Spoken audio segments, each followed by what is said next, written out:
దేవుని నామానికి ఉన్నాడు. ఇశ్రాయేలీల చరిత్ర గురించిన వివరాలు మనం తెలుసుకున్నాం. ఆదికాండం దగ్గర నుంచి మలాఖీ వరకు పట్టిన కాలాలు, దానికి సంబంధించిన చరిత్ర మొదటి అధ్యాయం తీసుకునే పెట్టుకోండి. బైబిల్లోని 1 నుంచి సుమారుగా 16 వచనాల వరకు ఈవేళ క్లాస్లోని చర్చ చేద్దాం. వాటి గురించి వివరించుకున్నాం. మత్తయి సువార్త 1వ అధ్యాయం.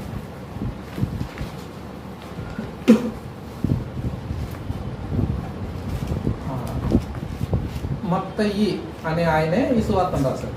మత్తయి సువార్త కదా, సువార్త పేరు. సువార్త అంటే మంచి సువార్త. మత్తయి అనే ఆయనే సువార్త రాశారు. ఈయన యేసు ప్రభువు వారి యొక్క శిష్యుడు. ఈయన సుమారుగా ఈ గ్రంథం రాసేటప్పటికి 58 నుంచి క్రీస్తు శకం 68 సంవత్సరాల మధ్యకాలంలో రాశాడని మన చరిత్రకారులు చెప్తుంటారు. 58 నుంచి 68 సంవత్సరాలు. మొట్టమొదటిగా సువార్తలు రాయడంలో సాధారణంగా మన చరిత్రకారులు చెప్పేది ఏంటంటే మార్క్స్ సువార్తనే రాశారంట. కానీ ఈ బైబిల్ మనం ఈ కొత్త నిబంధన, పాత నిబంధన ఇదంతా సీరియల్లో పెట్టేటప్పుడు మత్తయి సువార్తను మాత్రం ముందు చేర్చడం జరిగింది. కారణం ఏంటంటే ఇది పాత నిబంధనకి కొత్త నిబంధనకి ఒక వంతెనలాగా ఉంటుందంట, ఒక వారధి. కారణం ఏంటంటే మత్తయి రాయడంలో ఉద్దేశం ఏంటంటే తన రాసే ఉద్దేశం, తన యూదుడు జాతి నుంచి వచ్చిన వాడే కనుక తన జాతి ప్రజలను రక్షించుకోవాలని, తన యూదులైన వాళ్ళని రక్షణలోనికి నడిపించుకోవాలని ఉద్దేశం ఒకటైతే ఆ ఉద్దేశ ప్రకారం రాసుకొచ్చాడు. కానీ యావత్ ప్రపంచానికి కూడా ఈ సువార్త చక్కని యేసుక్రీస్తు ప్రభువారి గురించి, రక్షణ కార్యాలు, ఆయనలో ఎలా రక్షణ రావాలా అన్న విషయాలు మనకి తెలియపరచబడే గ్రంథంగా రాసుకొచ్చాడు. ఆయన ముఖ్యంగా ఉద్దేశం మాత్రం తమ సొంత జాతులను రక్షించుకోవాలనే ఉద్దేశంతో రాసుకొచ్చాడు. కనుక వీళ్ళు యూదులు కాబట్టి, ఇశ్రాయేలీలు కాబట్టి వీళ్ళకి ఖచ్చితంగా చరిత్ర కావాలి. పాత నిబంధనల నుంచి వచ్చిన ప్రత్యేకమైన లేఖనాలన్నీ కూడా వీళ్ళకి ఉండాలి. లేకపోతే వీళ్ళు నమ్మరు. ఏంటి నమ్మరు అంటే ఈయన క్రీస్తుని నమ్మరు. వీళ్ళ ఉద్దేశం ఏంటంటే, అంటే పాత నిబంధన కాలం నుంచి మనకి ఆదికాండం దగ్గర నుంచి చూసుకుంటూ వస్తే మనకి వీళ్ళు తర్వాత నిర్మకాండంలో మనం చూస్తే చెరకెళ్ళిపోయారు ఇశ్రాయేల్ ప్రజలు. అక్కడి నుంచి విడిపించేటప్పుడు కూడా మాకు మెస్సయ్య వస్తాడు అదో నిరీక్షణ. మాకు రక్షించడానికి ఒక ఆయన వస్తాడు, ఆయన దేవుడే మన దగ్గర దిగి వచ్చేస్తాడు, ఆయన రాజుగా మమ్మల్ని పరిపాలిస్తాడు. ఆయన వచ్చినప్పుడు మా బాధలు తీరిపోతాయి, కష్టాలు తీరిపోతాయి, మమ్మల్ని ఈ ఉన్న పరిస్థితుల్లోంచి పైకి లేవనెత్తేవాడుగా దేవుడే మా దగ్గర దిగి వస్తాడు, ఆయనే మెస్సయ్యగా వస్తాడని చెప్పేసి మొట్టమొదటి నిరీక్షణే వాళ్ళకి. ప్రవక్తల ద్వారా చెప్పబడింది కూడా అదే. మెస్సయ్య అంటే పాత నిబంధనలో మెస్సయ్య అనే పదానికి కొత్త నిబంధనలో వచ్చి క్రీస్తు అన్నమాట.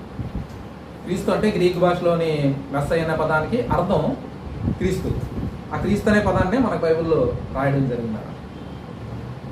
ఇప్పుడు మొట్టమొదటి వచనంలో చూడండి, మత్తయి సువార్త 1వ వచనంలో అబ్రహాము కుమారుడు దావీదు కుమారుడైన యేసు క్రీస్తు వంశావళి, యేసు క్రీస్తు గురించిన ఈ సువార్త రాయడంలో మొట్టమొదటిగా ఈ మత్తయి ఏం చేశారంటే, మత్తయి గారు ఖచ్చితంగా వంశావళి అనేది తీసుకొచ్చాడు. ఎందుకంటే వీళ్ళు పితరులకి ఖచ్చితంగా అవసరం ఇది. ఈ సువార్త ప్రకటించడంలో ఇది మంచి వార్తే చెప్పడం అన్నాడు. కానీ ఈ మంచి వార్త అయినప్పటికీ కూడా వాళ్ళు అంగీకరించాలి అంటే, యూదులు అంగీకరించాలంటే వాళ్ళు పితరుల్లో నుంచి ఈ మెస్సయ్య అనే ఆయన రావాలి. అలా వస్తేనే అంగీకరిస్తారు, లేకపోతే కుదరదు. కానీ ఈ మార్క్స్ వార్తలు చూడండి, ఆయన అలా రాయడు. మార్క్స్ వార్తలో యేసుక్రీస్తు ప్రభువారు నీ గురించి రాసేటప్పుడు దేవుని కుమారుడు అన్నట్టు రాసుకొచ్చేస్తాడు అంతే. కానీ మత్తయి అలా కుదరలేదు. ఎందుకంటే ప్రతి గ్రంథానికి ఒక ఉద్దేశం అనేది ఉంది కదా రాయడానికి. ఒక లెటర్ రాసామంటే, ఒక ఉత్తరం రాసామంటే వాడికి ఒక ఉద్దేశం అనేది ఉంటుంది. ఆ ఉద్దేశం ఇక్కడ మనకు కనబడుతుంది అనమాట. వాళ్ళ సొంత జాతి వాళ్ళు ఖచ్చితంగా రక్షించాలి కనుక ఆ ఉద్దేశంతో ఈయన ఏం చేస్తాడంటే యూదులకి ఇది రాయాలి కాబట్టి, యూదులందరూ హెబ్రీలందరూ అంగీకరించాలి కాబట్టి, యూదులే కాదు అందరూ అంగీకరించడానికి ఈయన ఖచ్చితంగా మనుష్య కుమారుడుగా వచ్చాడు అని తెలియపరచడానికి, అంతేకాదు ఈయన రాజుగా వచ్చాడు, రాజుగా వచ్చాడు అని తెలియపరచడానికి గ్రంథాన్ని రాసుకొచ్చినట్లుగా మన గ్రంథం అంతా కూడా క్లుప్తంగా ధ్యానిస్తే కనుక మనకి తెలుస్తుంది. అందుకే నేను చెప్పిన మాటలు ఏంటంటే యేసు క్రీస్తుని గురించిన వంశావళి. యేసు క్రీస్తు ఇక్కడ రాయబడిన మాటల్లో రెండు ఉన్నాయి. ఏంటి? యేసు క్రీస్తు. ఒకటి కాదు పేరు, నిజానికి ఇది యేసు ప్లస్ క్రీస్తు అనమాట చెప్పాలంటే. యేసు అంటే అర్థం ఏంటి? రక్షకుడు. రక్షకుడు. క్రీస్తు అంటే అభిషక్తుడు. అభిషక్తుడు అంటే యేసు అన్నదానికి రక్షకుడు, క్రీస్తు అన్నదానికి అభిషక్తుడు. పేర్లు అర్థాన్ని బట్టే భావం కూడా ఉంటుంది. మరియాని మరియా దగ్గరికి లేకపోతే యేసేపు దగ్గరికి దూతల్ని పంపించాడు దేవుడు, ఆకాశం పంపించాడు కదా. ఇక్కడ యేసేపు దగ్గరికి వచ్చిన దర్శనంలో కూడా కనబడిన మాట ఒకసారి 21వ వచనంలో ఏముంది అక్కడ? ఆమె ఒక కుమారుని కన్ను, మత్తయి సువార్త ఒకటే. ఆమె ఒక కుమారుని కన్ను, తన ప్రజల్ని వారి పాపాలను రక్షిస్తాడు కనుక ఏం పేరు పెట్టారు? యేసు అని పేరు పెట్టారు. అంటే భూలోకంలోకి వచ్చిన ఆయన పేరు ఏంటంటే, దేవుడిగా దిగి వచ్చిన ఆయన పేరు యేసు. ఎవరు యేసు? ఈ యేసు ఎవరంటే క్రీస్తు, అంటే మెస్సయ్య. పాత నిబంధనలో దేవుడు ఎవరినైతే పంపిస్తానన్నాడో, ఎవరి గురించి అయితే ఎదురు చూస్తున్నారో ఆ మెస్సయ్యే ఈ క్రీస్తు. మనం సాధారణంగా యేసుక్రీస్తు అని మాట్లాడుతున్నాం. యేసుక్రీస్తు అనే బాగా చెప్తుంటాం, యేసుక్రీస్తు అని అలవాటు అయిపోయింది. కానీ రెండు పదాలకు ఉన్న భావాల్లోనే మనకి చాలా డెప్త్గా మనం వెళ్ళి ఆలోచిస్తే కనుక రెండిట్లకి అర్థాలు వేరువేరుగా ఉన్నాయి, రెండిట్లో భావాలు వేరువేరుగా ఉన్నాయి. అందులో రక్షణ కార్యం ఉంది. దేవుని కుమారుడుగా, దేవుడు వాగ్దానం చేసిన అభిషక్తుడిగా ఆయన దిగొచ్చాడు అన్న విధానం కూడా మనకు అక్కడ కనబడుతుంటుంది. అభిషక్తుడు అంటే మెస్సయ్య అంటే తెలుగు అర్థం ఏంటంటే అభిషక్తుడు. దాన్ని గ్రీక్ భాషలో క్రీస్తు అన్నారన్నమాట. అంటే క్రీస్తు అన్న అభిషక్తుడే, మెస్సయ్య అన్న అభిషక్తుడే. ఇదేమో పాత నిబంధనలో. పాత నిబంధనలు అంటే హెబ్రీ భాషలో మెస్సయ్య అంటే అభిషక్తుడు. అంటే ఇప్పుడు మొత్తం ఉద్దేశం ఏంటంటే, చెప్పే విధానం ఏంటంటే, క్రీస్తుని అంటే మెస్సయ్యాన్ని ఈ లోకానికి దేవుడు పంపించాడు. ఈ మెస్సయ్యాన్ని పంపించాడు అన్న ఆయన పేరు ఏంటి ఇప్పుడు? యేసు. అందుకే నాకు డిక్లేర్ చేసి రాస్తున్నాడు అంటే 21వ వచనం ఏమంటాడు? అందుకు ఆయనకి యేసు అని పేరు పెడతాం. ఇప్పుడు యేసు అన్న ఆయన ఎవరంటే దేవుడు పంపించిన మెస్సయ్య, దేవుడు పంపించిన క్రీస్తు ఈయనే. కనుక ఆయన గురించిన వంశావళి నేను చెప్తున్నాను అని చెప్పి ఈ యేసు క్రీస్తుని కలిపి ఇప్పుడు యేసు క్రీస్తు అని చెప్పాడు అన్నాడు. యేసు క్రీస్తు చూసారు అది? అంటే ప్రతి పదంలోనే మొదటి మన పదంలోనే అంత చక్కగా రాసుకొచ్చినమాట.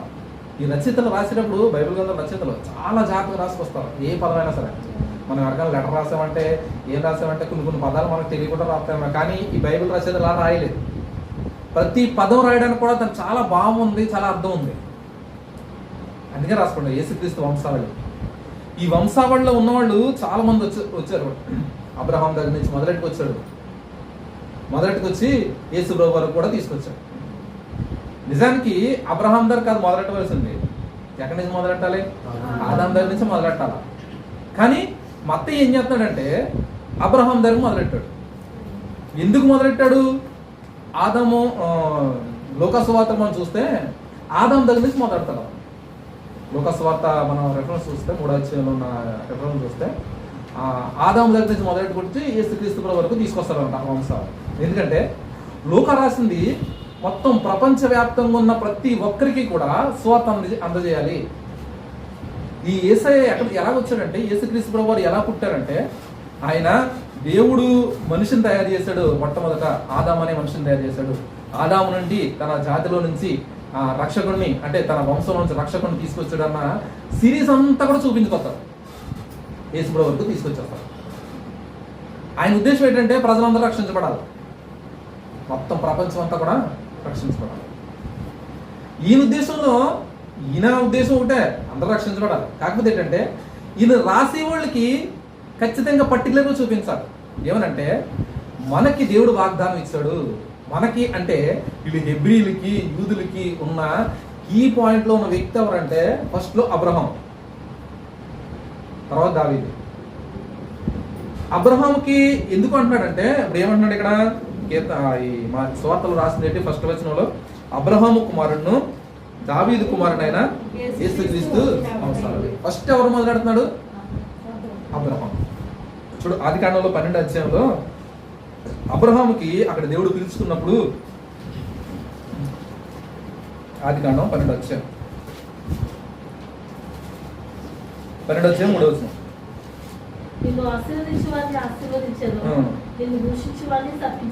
దేవుడు అబ్రహాం పిలిచినప్పుడు తనకిచ్చిన వాగ్దానం, తనకిచ్చిన గొప్ప ఆశీర్వాదం ఇక్కడ మొట్టమొదటిగా, ఇంకా బైబిల్ చాలాసార్లు కనబడుతుంది. ఆదికాండంలో కనబడుతుంది, చాలా తర్వాత నేను అబ్రహాం ఇస్సాకు యాకోబు దేవుడు అన్నట్టు కనబడుతుంది. ఈ వాగ్దానాలన్నిటికీ మూల కారణం స్టార్టింగ్ పాయింట్లో ఉన్నది ఏంటంటే దేవుడు పిలిచినప్పుడు చెప్తుంది ఏమంటున్నాడంటే నిన్ను చూసి ఆశీర్వదిస్తానని చెప్తూ భూమి యొక్క సమస్త వంశములు నీ యందు ఆశీర్వదించబడిని అబ్రహాముతో చెప్పాను.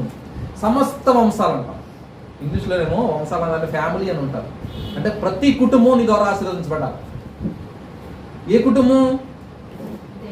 యూదుల కుటుంబమే కాదు. ఇక్కడ ఏమని రాస్తుంది? ఇక్కడ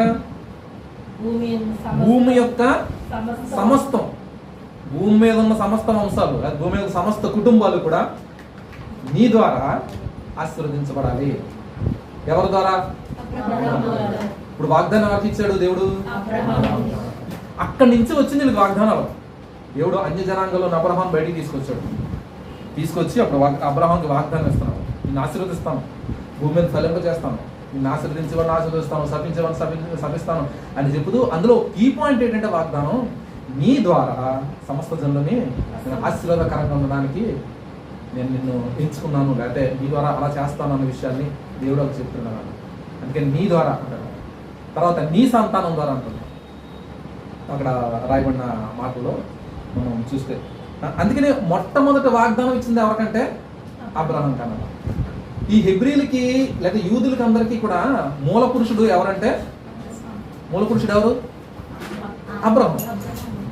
హెబ్రీలకి అంటే యూదులు అంటే యూదులకి మొట్టమొదటి పేరు హెబ్రీలు, అంటే హెబ్రీ భాష మాట్లాడేవారు. షేతు కుటుంబం నుంచి మనం చూసుకున్నాం కదా, నోహు కొడుకు షేతు, అక్కడ నుంచి హెబ్రీ భాష, ఆ వంశంలో నుంచే అబ్రహాం వచ్చాడు. హెబ్రీలు, ఈ హెబ్రీలందరికీ కూడా మూల పురుషుడు ఎవరంటే అబ్రహాం. హెబ్రీలు అంటే మొత్తం యూదులందరికీ కూడా మూల పురుషుడు అబ్రహాం. కనుక అబ్రహాముకి ఇచ్చిన వాగ్దానం ఏంటంటే యేసయ్య మనలో పుడతాడు. ఎవరైతే మెస్సయ్య అని చెప్తున్న పాత నిబంధనలో వాగ్దానం చేశాడో మీ ద్వారా వస్తాడని చెప్పేసి, ఆ మెస్సయ్య ఆయన వంశంలోకి వస్తాడు. కనుక ఈ అబ్రహాముని మొట్టమొదట ఎత్తి చూపిస్తూ అబ్రహాము ఏం చెప్తాడు అక్కడ మొట్టమొదటిలో మత్తయి సువార్త 1:1 అబ్రహాము కుమారుడు, ఫస్ట్ కుమారుడు మొట్టమొదటిగా అతను డిక్లేర్ చేయడంలో, అతన్ని ఫిక్స్ చేసి చెప్పడంలో అదనమాట. రెండోది ఏమంటున్నాడు? దావీదు కుమారుడు. మొదటేమో అబ్రహాం కుమారుడు అన్నాడు. మళ్ళీ చదవండి ఒకసారి. రెండోది ఏంటంటే కుమారుడు అన్నాడు. అబ్రహాం కుమారుడు దావీదా? అబ్రహాం కుమారుడు దావీదా తెలుసు కదా. ఎవరు అబ్రహాం కుమారుడు? ఎవరు? ఇస్సాకు తర్వాత యాకోబు ఉన్నాడు, ఏసావు ఉన్నారు, తర్వాత చాలా మంది ఉన్నారు కదా. డైరెక్ట్ గా తీసుకొచ్చి ఎక్కడ అప్లై చేస్తున్నాడో దావీదు దగ్గర తీసుకొచ్చారు. ఈ హెబ్రీల్లో యూదుల్లో కుమారుడు అనగానే తన సొంత కొడుకు అవ్వచ్చు, లేకపోతే తన వంశంలోంచి పుట్టిన పితరులు, తన వంశంలోంచి పుట్టినోళ్ళు అవ్వచ్చు. తన పితరులను ఎవరినైనా సరే తండ్రి అంటారన్నమాట. అంటే ఇప్పుడు అబ్రహాంకి దావీదికి దగ్గర ఒక 10-15 తరాలు, లేకపోతే అక్కడికి యేసుక్రీస్తు ప్రభువు వారికి ఒక 20-30 తరాలు వచ్చేసినా సరే, ఎన్ని తరాలు వచ్చేసినా సరే మధ్యలో వాళ్ళందరినీ కూడా తండ్రే, పితరుడు అనమాట. అంటే నా పితరుడు అని చెప్పడానికి అతను కొడుకు అని చెప్తుంటారు. ఇది యూదుల్లో చెప్పబడిన మాట అన్నమాట. అంటే కొడుకు అంటే సొంత కొడుకు అవ్వచ్చు, తర్వాత మనవడు అవ్వచ్చు, తర్వాత మున్మనవడు అవ్వచ్చు, ఎవరైనా అవ్వచ్చు. తండ్రి అనగానే అంతే. యూదుల్లో తండ్రి అన్నారనుకో, నా తండ్రి అన్నామనుకో, మా తండ్రి అవ్వచ్చు, మా తాత అవ్వచ్చు, మా ముత్తాత అవ్వచ్చు. ఇప్పుడు అబ్రహాం మా తండ్రి అంటారు. ఎక్కడ 1వ శతాబ్దంలో యేసుప్రభు వారు పుట్టిన దగ్గర వాళ్ళు అబ్రహాం 2000 సంవత్సరాల్లో, క్రీస్తు పూర్వం 2000 సంవత్సరాల్లో పుట్టిన ఆయన్ని మా తండ్రి. మీ తండ్రి ఎవరంటే యూదులు ఏం చెప్తారంటే అబ్రహాం మీ తండ్రా. కాదు కదా నిజంగా. అంటే మనకు చూసుకుంటే, మన ఇండియా కల్చర్ ప్రకారం చూసుకుంటే అలా కాదు. మన తాత ముత్తాతలో ఏదో అంటుంటాం మొత్తం. కానీ వంశావళి వీళ్ళు యూదులు చూసుకున్నప్పుడు హెబ్రియల్లో ఖచ్చితంగా వాళ్ళు వాడే భాష ఏంటంటే తండ్రి, కుమారుడు. అందుకనే అబ్రహాం కుమారుడు, తర్వాత దావీదు కుమారుడు. దావీదికి మరి దావీదు ఎందుకు ఎట్టాడు? పోనీ అబ్రహాం నేను ఎట్టాడు దావీదు ఆశీర్వదిస్తానని. దావీదు రెట్టే కారణం ఏంటంటే అక్కడ చూడండి, దావీదు 1 సమూయేలు గ్రంథంలో 2 సమూయేలు 7 వచ్చాయి. 2 సమూయేలు 7 వచ్చాయి. అక్కడ తీసి పెట్టుకోండి ఒకసారి. అబ్రహాం దీవించాడు కదా, అబ్రహాం దీవించాడు, నీ సంతానాన్ని మొత్తం నీ సంతానం ద్వారా ఆశీర్వదిస్తాను, భూమి యొక్క సమస్త వంశాలను కూడా ఆశీర్వదిస్తానని చెప్పాడు కదా. ఈ ఆశీర్వాదం టోటల్ అబ్రహాం నుంచి వచ్చిన సంతానం నుంచి అందరికీ కూడా 1 by 1 అబ్రహాం తర్వాత ఇస్సాకు తర్వాత యాకోబు అలా 1 by 1 దేవుడిచ్చిన ఆశీర్వాదం ఒక తరం నుంచి ఒక తరానికి వస్తున్నట్టు యేసుక్రీస్తు ప్రభు వారు సీరియల్గా రావాలన్నమాట. దేవుడిచ్చిన వాగ్దానం దాన్ని అలాగే వచ్చింది. దేవుడు ఏదైతే చెప్పాడో అలాగే వచ్చిందని చెప్పడంలో మత్తయి ఖచ్చితంగా ఇది రాస్తున్నాడు అనమాట. ఇలా రాస్తున్నాడు. ఎవరు రాస్తున్నాడంటే, ఇప్పుడు యూదు ఉద్దేశం ఏంటి? దేవుడు మెస్సయ్య వస్తాడని, మెస్సయ్య వచ్చి ఏం చేస్తాడని ఉద్దేశం ఏంటంటే, మెస్సయ్య అంటే రక్షకుడు వస్తాడు, మా దగ్గరకు వస్తాడు, మమ్మల్ని పరిపాలిస్తాడు, మా బాధలు మా కష్టాలు తీస్తాడు, మాకు రాజుగా ఉంటాడు, ఆయన నడిపిస్తాడు, అది ఉద్దేశం. దేవుడు కూడా ఇచ్చిన వాగ్దానాలు అయ్యా. మోషే దగ్గర కూడా నీలాంటి ప్రవక్తని ఇశ్రాయేలు నుంచి పుట్టిస్తాను, ఆయన మాట మీరు అందరూ వినాలి, విజయ దేశంలో కనబడుతుంటున్నాం అని దేవుడు చెప్తుంటాడు. ఇవన్నీ చూస్తే మనకు ఖచ్చితంగా అర్థమవుతుంది అనమాట. అంటే ఖచ్చితంగా అబ్రహాం వంశంలో నుంచి రావాలి. ఇంకోటి ఎవరంటే ఆయన రాజుగా వస్తాడు. వీళ్ళు ఎవరి గురించి కనపడతారంటే రాజుగా వస్తాడు, మనం పరిపాలిస్తాడు కదా, మా బాధలను తీర్చేవాడు వస్తాడు కదా. అందుకని ఈ రాజరికాన్ని కూడా ఆయన రాజుగానే వచ్చాడని చూపించడం అనమాట.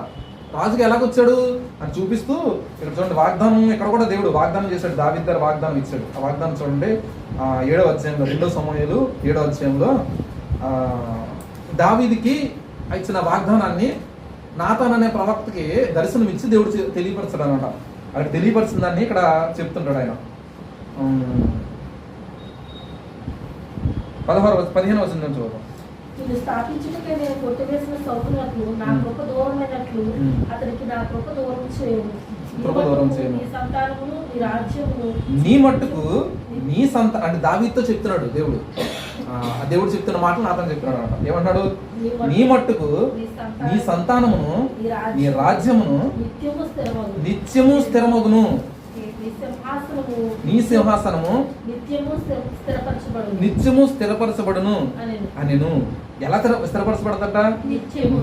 నీ మట్టుకు నీ సంతానము నీ రాజ్యమును నిత్యము స్థిరమగును. ఒకటే, నిత్యము స్థిరమవుతుంది. ఎలా స్థిరమవుతుంది? నీ సింహాసనము నిత్యము స్థిరపరచబడును అనెను. ఏమన్నాడు? నిత్యము స్థిరమగును, నీ సింహాసనము నిత్యము స్థిరపరచబడును అనెను. అంటే నిత్యము కూడా నీ సింహాసనం స్థిరంగానే ఉంటుంది. నీ రాజవంశం నీ ధరించి కొట్టుకుపోదు. ఇంకా యోధా దగ్గర కూడా ఉంది రాజవంశం. మీ దగ్గర రాజ దండ ఉంటుంది, మీ దగ్గర రాజ ఇదన్నీ కూడా ఇంకా డీప్కి వెళ్ళినప్పుడు మనం చెప్తాం. రాజదండం మీ దగ్గర నుంచి తొలగిపోదు, అసలైన రాజు వచ్చే వరకు కూడా ఆది కాలంలోనే ఉంటుంది. ఇక్కడ ఇక్కడ దావీదుకి ఇచ్చిన వాగ్దానంలో ఇంకా 14 నుంచి చూస్తే కనుక 13 నుంచి చూడండి. అతడు నా నామ ఘనత కొరకు ఒక మందిరము కట్టించును. అతని రాజ్య అంటే సొలొమోను చెప్తూ తర్వాత యేసు ప్రభువు గురించి స్టేట్మెంట్ డైరెక్ట్ ఇచ్చేస్తున్నా. అతని రాజ్య సింహాసనమును నేను నిశ్చయముగా స్థిరపరచెదను. నేను అతని తండ్రి ఉండును, అతను నా కుమారుడిగా ఉండును. తర్వాత ఈ వచనాన్ని చూసినప్పుడు ఖచ్చితంగా నిశ్చయముగా స్థిరపరచబడే రాజు నీలో వస్తాడు, నీ దగ్గర నుంచి వస్తాడు. ఒకసారి మనం చరిత్ర చూస్తే దావీదులోంచి కడుపులోంచి వచ్చిన రాజు ఎవరైనా బతుకున్నారు? అప్పుడు నిశ్చయంగా కంటిన్యూగా సింహాసనం పరిపాలించాయని ఎవరున్నారా? సొలొమోను వచ్చాడు, కొంతకాలం ఉన్నాడు. రెహబాం వచ్చాడు, కొంతకాలం ఉన్నాడు. ఆశ వచ్చాడు, కొంతకాలం ఉన్నాడు. తర్వాత వచ్చాడు. ఎవరైనా ఉన్నవాళ్ళు ఎవరున్నారా? ఎవరు. కానీ అదే వంశం నుంచి వచ్చిన యేసుప్రభు వారు నిత్య పరిపాలనలో ఉంటాడు అన్న వాగ్దానం దావీదుకి అప్పుడే ఇవ్వబడింది అన్న. అందుకని అన్నాడు 18వ వచనం, దావీదు ఈ ప్రవచనం చెప్పిన తర్వాత, ఈ మాటలో నాతాను చెప్పిన తర్వాత 18వ వచనం అంటున్నాడు, రాజు లోపల ప్రవేశించి యెహోవా సన్నిధిని కూర్చుండి ఇలాగ మనవి చేయగా ఏం చేశాడు? నా ప్రభువా యెహోవా, ఇంతగా నీవు నన్ను హెచ్చించటకు నేను ఎంతటి వాడును, నా కుటుంబము ఎంతటిది. తాను తగ్గించుకుంటూ దేవునికి ఆ వాగ్దానాన్ని బట్టి ప్రార్థన చేస్తున్నాడు. అంటే దీన్ని మళ్ళీ ఎత్తి చూపిస్తూ మొత్తం ఏమన్నాడంటే, నీ రాజ్యసింహాసనం స్థిరపడద్దని చెప్పాడు కదా. అది ఎవరితో చెప్పాడంటే దావీదు. అంటే దావీదు దగ్గర నుంచి రాజదండము తొలిగిపోదు. అంటే రాజు, వాళ్ళు పరిపాలించే రాజు ఎక్కడి నుంచి వస్తాడు? దావీదు వంశం నుంచి వస్తాడు. అందుకనే అబ్రహాం కుమారుడు, రెండోది దావీదు కుమారుడైన యేసుక్రీస్తు వంశం. ఇక్కడ కూడా కుమారుడు అని వాడేసాడు. దావీదు తర్వాత ఏం వాడాడు? దావీదుకి యేసు ప్రభువు ఏమవుతాడు? అక్కడ వాడేశాడు అక్కడ. ఎందుకంటే పితరుడు. ఇక్కడ లెక్క అబ్రహాం కుమారుడైన దావీదు కుమారుడైన యేసుక్రీస్తు వంశం.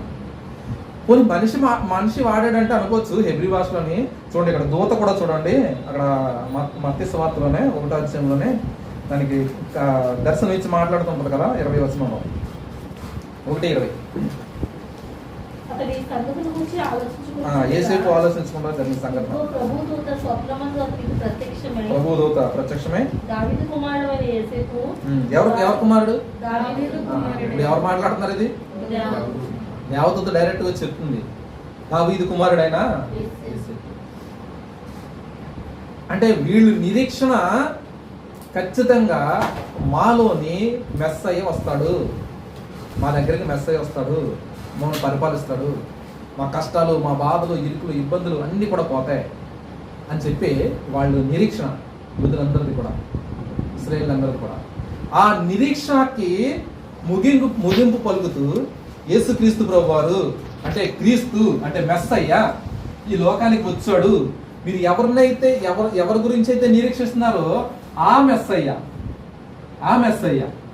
ఎవరి గురించి నిరీక్షిస్తున్నారో ఆ అభిషేక్తుడే ఆయన ఈ లోకానికి వచ్చాడు. ఆయనే యేసు.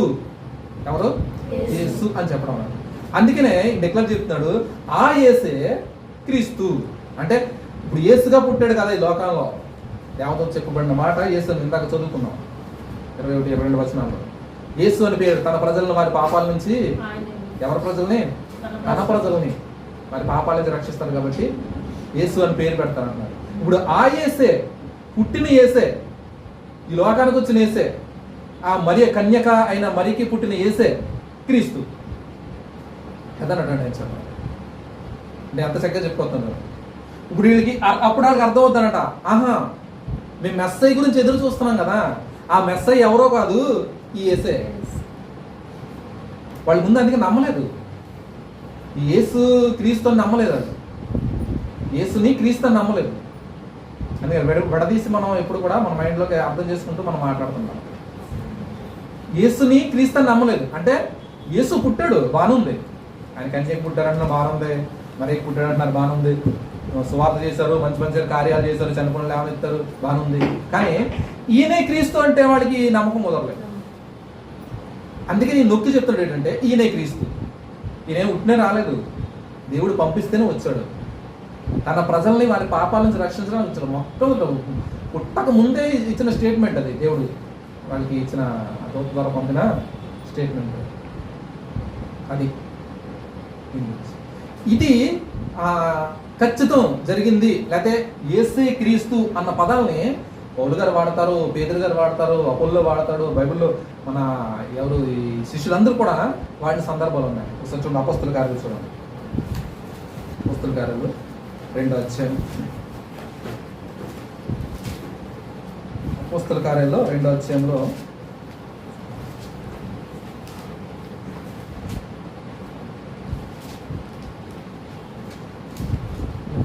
36వ వచనం. వీడు సిలువ వేసిన ఈ యేసునే. ఎవరు చెప్తున్నారు? ఈ పేతురు స్టేట్మెంట్ ఇది. పేతురు ఆ దినాన్ని, పరిశుద్ధాత్మ దేవుడు దిగొచ్చిన ఆ దినాన్ని, పెంతెకొస్తు దినాన్ని ప్రసంగం ఉంటుంది కదా, ఆ ప్రసంగంలో చెప్తున్న మాటలు అన్నమాట. ఏమన్నాడు ఈయన? ప్రసంగం చేస్తూ వాళ్ళు అంటున్నారు, మీరు సిలువ వేశారు కదా, యేసుని చంపేశారు కదా, ఈ చంపేసిన ఆయన ఎవరు అనుకుంటున్నారని చెప్తూ, మీరు ఇప్పుడు సిలువ వేసిన ఈ యేసునే కరెక్ట్ నొక్కి నొక్కి చదువుతుంటారంట. ఈ యేసునే దేవుడు చెప్తున్నారు, దేవుడు ప్రభువుగాను క్రీస్తుగాను నియమించెను. చూసారు ఎంత చక్కగా చెప్పుకొస్తున్నాడు. ఈ యేసునే ఎవరైతే ఈ లోకంలో మనిషిగా పుట్టాడో ఆ యేసునే ఆయన క్రీస్తుగా నియమించాడు. ప్రభువు అంటే అధిపతి, నాయకుడు. పాత నిబంధనలో దేవుడు అన్నదానికి లేకపోతే యెహోవా అన్నదానికి ప్రభు అన్న పదాన్ని కూడా వాడారు. యేసు ప్రభు కూడా ప్రభు అని వాడారు.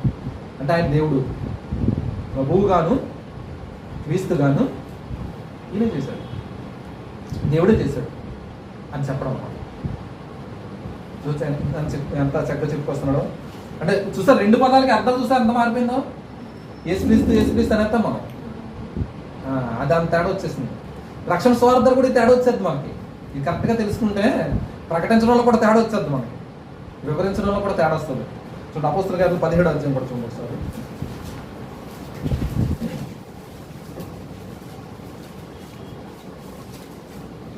17వ అధ్యాయంలో 2వ వచనం 3వ వచనం.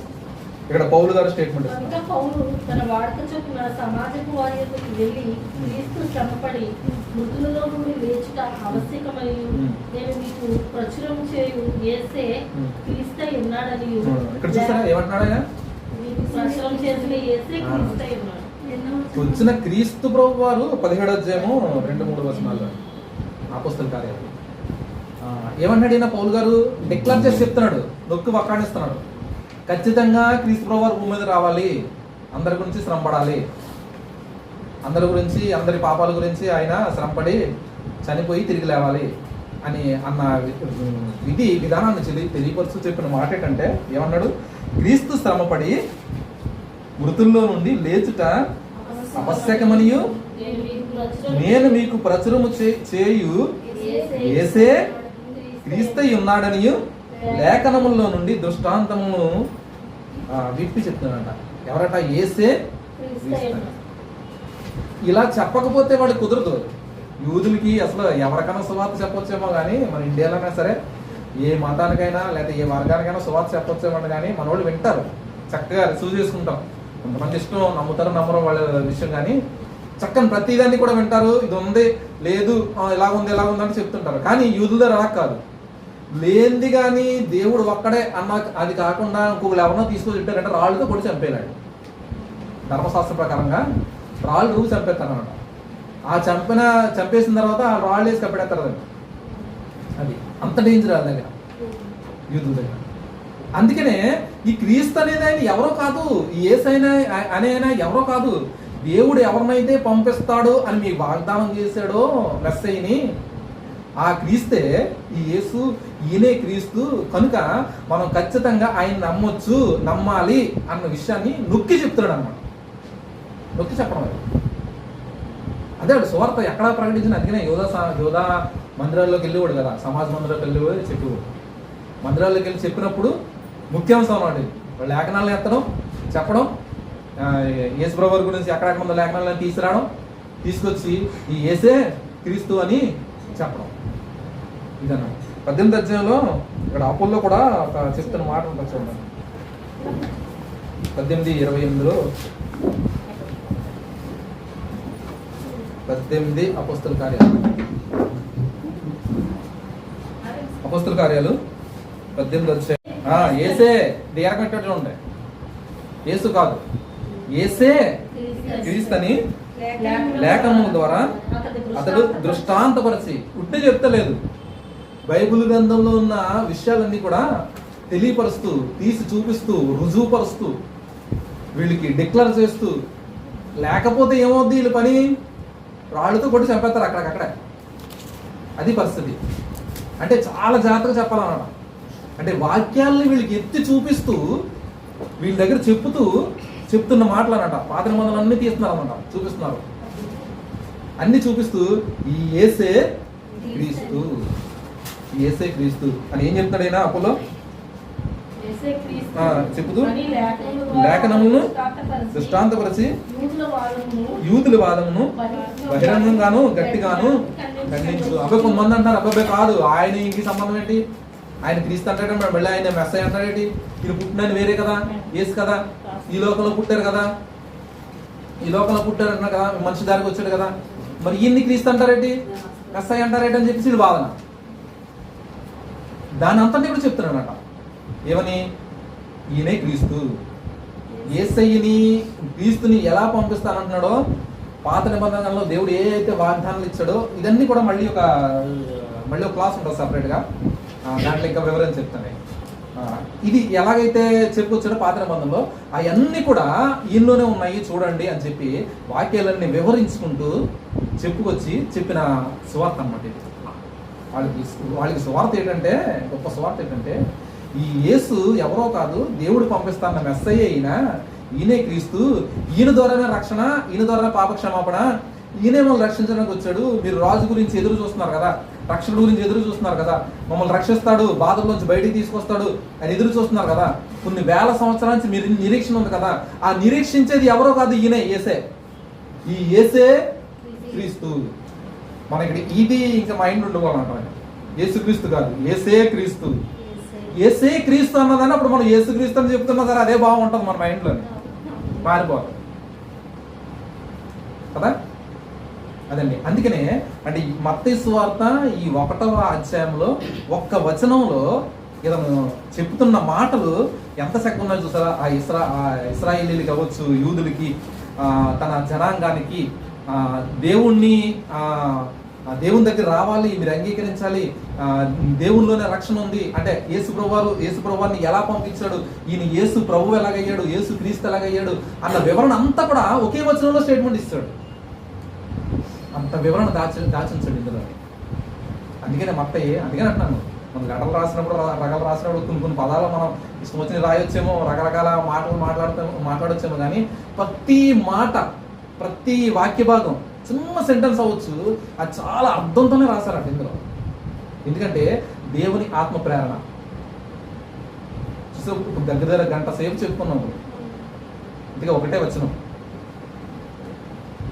ఆ వచనాన్ని చెప్పగానే ఇప్పుడు ఇంత మ్యాటర్ అంతా అర్థమైపోద్ది. మనం చెప్పాల్సి వచ్చింది, ఇప్పుడు మనం నేర్చుకోవాల్సి వచ్చింది. కానీ అబ్రహాము కుమారుడైన, దావీదు కుమారుడైన యేసుక్రీస్తు అనగానే వాళ్ళకి అర్థమైపోద్ది అన్నట. ఎక్కడి నుంచి? అబ్రహాం దగ్గర నుంచి వంశవాళ్ళన్నీ తీసుకొచ్చేస్తుంటాం. మనకి పితరుల గురించి అట, మన సాధారణంగా మన తండ్రి గురించి, తాతల గురించి, అమ్మమ్మలు, నాన్నమ్మ గురించి ఎన్ని తరాలు తెలుసు అసలు మనకి? మన ఇప్పుడు జనరేషన్ ఎన్ని తరాలు తెలుసు అసలు?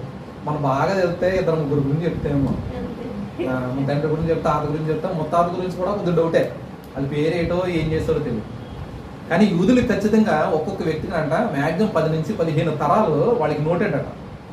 మీ పితరుడు ఎవరంటే టాకా టాకా టాకా టాకా టాకా చెప్పుకొచ్చేస్తారు అన్నమాట. వాళ్ళ అవసరం వాళ్ళు నేర్పించేవారు. మనం నేర్పించలేదు మన వాళ్ళకి, అది మనం నేర్చుకుంటలేదు, వాళ్ళకి నేర్పించలేదు. అందుకని వీళ్ళకి పితరులు అనగానే తెలిసిపోద్ది. ఇప్పుడు అబ్రహాం వంశం, దావీదు వంశం వాళ్ళు అనగానే ఖచ్చితంగా అనట వాళ్ళందరినీ లిస్ట్ అవుట్ వచ్చేద్దనట, ప్రతి ఒక్కళ్ళ మైండ్లో వచ్చేద్దనట. మా తాతయ్య నుంచి ఇలాగే వీళ్ళలోంచి ఈయన వచ్చాడా అని వాళ్ళు తెలుసుకోవడం అన్నమాట. వెంటనే వాళ్ళకి అర్థమైపోయింది, యేసుక్రీస్తు వంశావళిలో ఈయన వచ్చాడు కాబట్టి ఈయన నమ్మదగిన వాడు అని చెప్పడానికి ఈ యేసుక్రీస్తు ప్రభు వారి వంశావళిని మొట్టమొదటిగా రాయడం జరుగుతుంది. కొన్ని డౌట్స్ ఉంటాయి అందులో అడగచ్చు. నెక్స్ట్ 17 వచనాలు క్లుప్తంగా చెప్తాను.